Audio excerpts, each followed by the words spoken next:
Hello everyone, मैं किरण Dubey dream IAS के इस यूट्यूब चैनल पे आप सभी का बहुत बहुत स्वागत करती हूँ। जैसा कि आप सभी को मेरे थंबनेल से ये पता चल रहा होगा कि आज का जो हमारा टॉपिक है वो बहुत इम्पोर्टेंट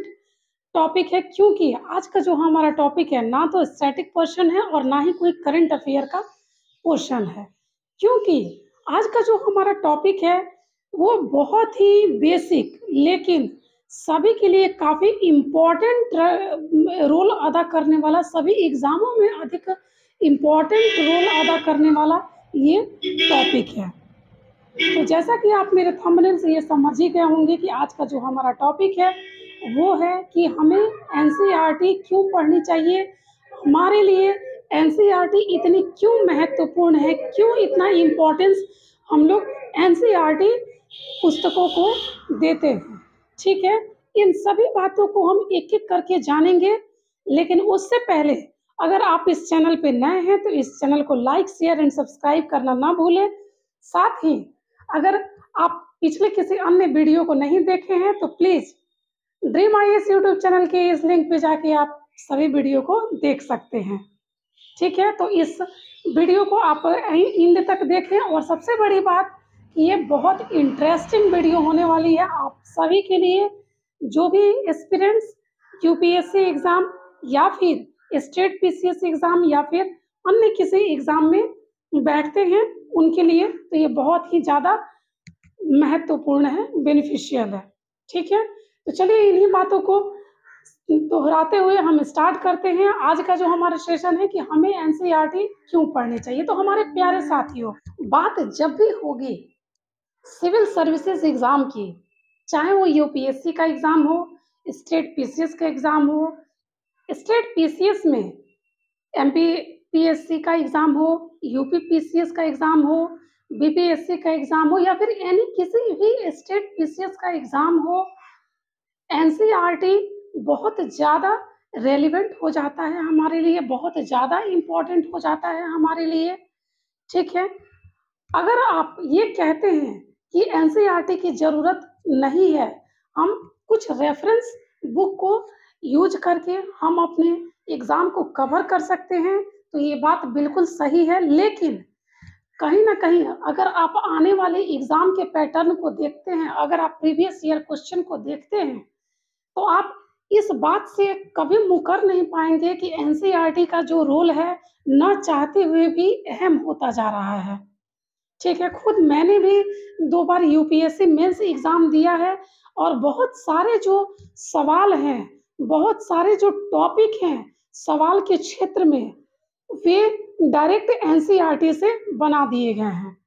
ठीक है, हालाँकि अगर आप भी एनसीईआरटी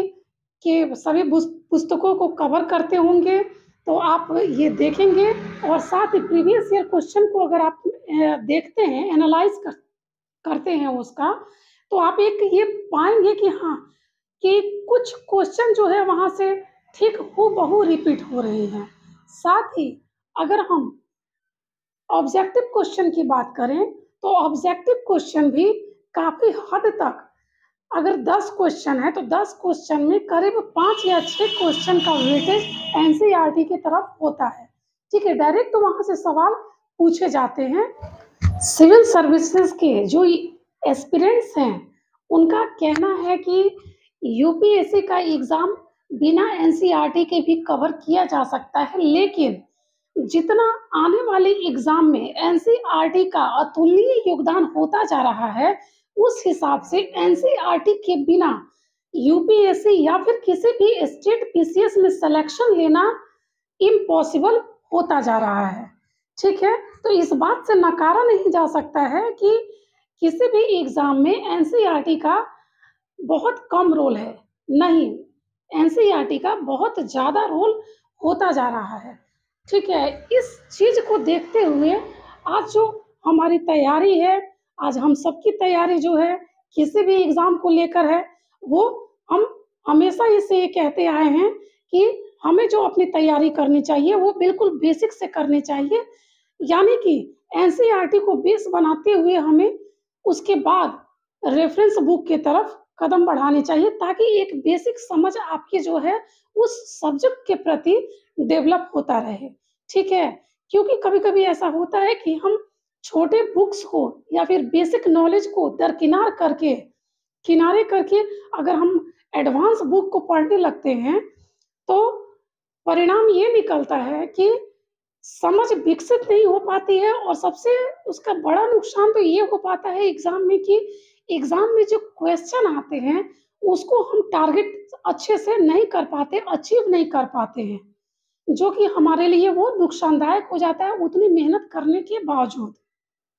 अब अगर आप बात करें या हम बात करें कि आखिर एनसीईआरटी इतनी इम्पोर्टेंट क्यों है, तो बात यही निकल के आती है कि एनसीईआरटी हमारे अप्रोच को डेवलप करती है, हमारे पढ़ने की शैली को डेवलप करती है। जिस भाषा में बेसिक एनसीईआरटी बनी होती है, वो उस भाषा को समझने में हमें काफ़ी मदद मिलती है, वो काफ़ी हेल्पफुल हो जाती है, ठीक है? इसलिए हमें अपना बेस मजबूत करने के लिए हमें एनसीईआरटी पढ़नी चाहिए और साथ ही इसे हम एक रीढ़ की हड्डी कह सकते हैं, ठीक है? जो कि हमारे लिए एक प्रकार से मजबूती का काम करता है। किसी भी बड़े एग्ज़ाम के क्वेश्चन को टारगेट करने में, बड़े एग्ज़ाम के क्वेश्चन को समझने में, साथ ही बड़ी-बड़ी बुक्स को अगर हम रेफ़र करते हैं, उसको समझने में ये जो बेसिक बुक है, आधारभूत हमारी समझ जो है, वो इन्हीं सारे किताबों से विकसित होती है। ठीक है? मुझे आप सभी को ये बात बताने की ज़रूरत इसलिए पड़ी कि मैं भी आपकी तरह एक यूपीएससी एस्पिरेंट्स हूँ और मेरी तैयारी अभी भी चल रही है। ठीक है? तो मेरी तैयारी के लिहाज से और 2 बार मेंस में अपीयर होने के लिहाज से मुझे ऐसा लगता है कि बिना एनसीईआरटी कवर किए, बिना एनसीईआरटी पढ़े, बिना एनसीईआरटी के नोट्स बनाए, हम इस एग्ज़ाम को क्लियर नहीं कर पाएँगे क्योंकि जैसा कि मैंने आपको स्टार्टिंग में ही बताया कि एनसीईआरटी जो है, वो हमारी आधारभूत समझ को विकसित करती है, हमारे रीढ़ की हड्डी की तरह बिल्कुल है, ठीक है? क्योंकि एनसीईआरटी में अगर आपने देखा होगा और अगर आप तैयारी सही ढंग से, सही तरीके से कर रहे होंगे, तो आपको एनसीईआरटी से इस बात का अंदाज़ा लग गया होगा कि कई सारे जो सवाल हैं, वो डायरेक्ट एनसीईआरटी में कई सब्जेक्ट से मैपिंग सेक्शन से आते हैं। जैसे कि अगर हम बात कर लें एनसीईआरटी में हिस्ट्री की, तो आप देखेंगे कि कई सारे सवाल हर साल यूपीएससी ने मैप से जो चार्ट डायग्राम देता है एनसीईआरटी एग्ज़ाम में, वहाँ से पूछ रखे हैं, ठीक है? और जो सवाल भी है वो बिल्कुल डायरेक्टली है, बिल्कुल अनबिलीवेबल जिसको हम कहेंगे कि नहीं, इस पे भरोसा किया ही नहीं जा सकता कि यहाँ से भी सवाल बन सकते हैं, ठीक है? ऐसे-ऐसे जगहों से सवाल पूछे गए हैं। इन सभी को देखते हुए ऐसा लग रहा है कि किसी भी एग्ज़ाम के लिए एनसीईआरटी किसी भी एग्ज़ाम के कहने का मतलब जो है यूपीएससी या फिर अदर स्टेट पीसीएस एनसीईआरटी बहुत ज़्यादा ज़रूरी है और ख़ासकर ये एनसीईआरटी तब बहुत ज़्यादा रेलेवेंट हमारे लिए हो जाता है कि जब एक एनसीईआरटी को जैसे कि अगर हमने हिस्ट्री के किताब को उठाया है एनसीईआरटी हिस्ट्री को अगर उठाया है उसको किसी भी तरह से हमें 10 बार से अधिक पढ़ना चाहिए ताकि उसके शब्द-शब्द को हम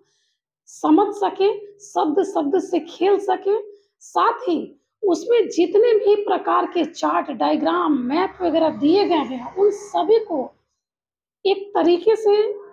नोट्स के तरीके से बनाकर उन सभी को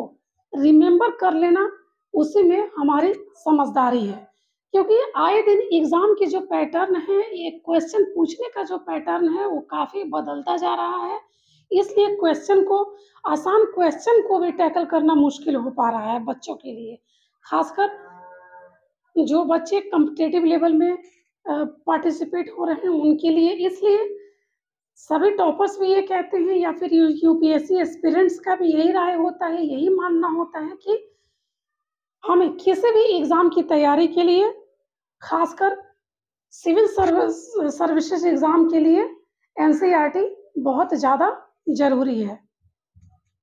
हिस्ट्री से सीधे सवाल पूछे जाते हैं। ज्योग्राफी से सीधे सवाल कई बार यूपीएससी ने वहाँ से बनाए हैं और पूछे भी हैं,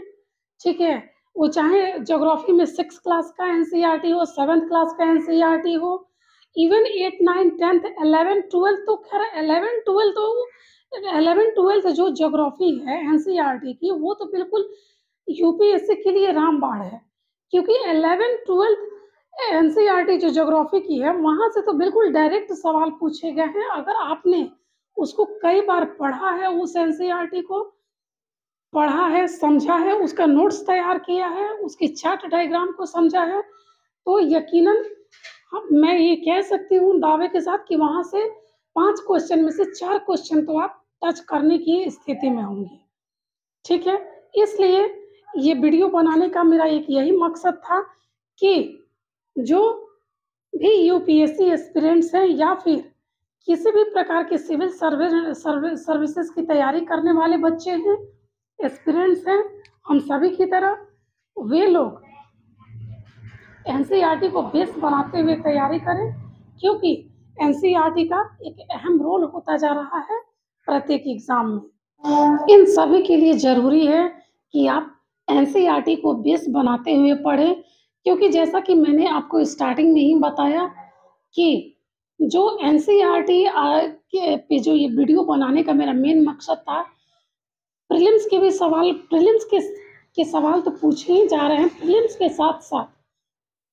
यूपीएससी मेंस में भी सवाल यहाँ से डायरेक्ट आ रहे हैं, चाहे वो नटराज मूर्ति को लेकर सवाल हो, यानी कि आर्ट एंड कल्चर के सवाल हो, या फिर किसी भी आंदोलन यानी मूवमेंट, इंडियन हिस्ट्री मूवमेंट के सवाल हो, ठीक है? वहाँ से डायरेक्ट सवाल पूछे जा रहे हैं, ठीक है? और बाद में एग्ज़ाम से लौटने के बाद ये अफ़सोस होता है कि काश हमने भी एनसीईआरटी को बेस बनाया होता, तो इस अफ़सोस से बचने का सबसे अच्छा उपाय है, अगर आप नए यूपीएससी एस्पिरेंट्स या फिर अदर पीसीएस की तैयारी करने वाले एस्पिरेंट्स हैं, तो आज और अभी से एनसीईआरटी को बेस बनाते हुए, साथ ही एनसीईआरटी के जो प्रॉपर नोट्स होते हैं, वो बनाते हुए आप अपने एग्ज़ाम की तैयारी में लगें, क्योंकि बिना एनसीईआरटी की तैयारी किए किसी भी एग्ज़ाम को, खासकर जो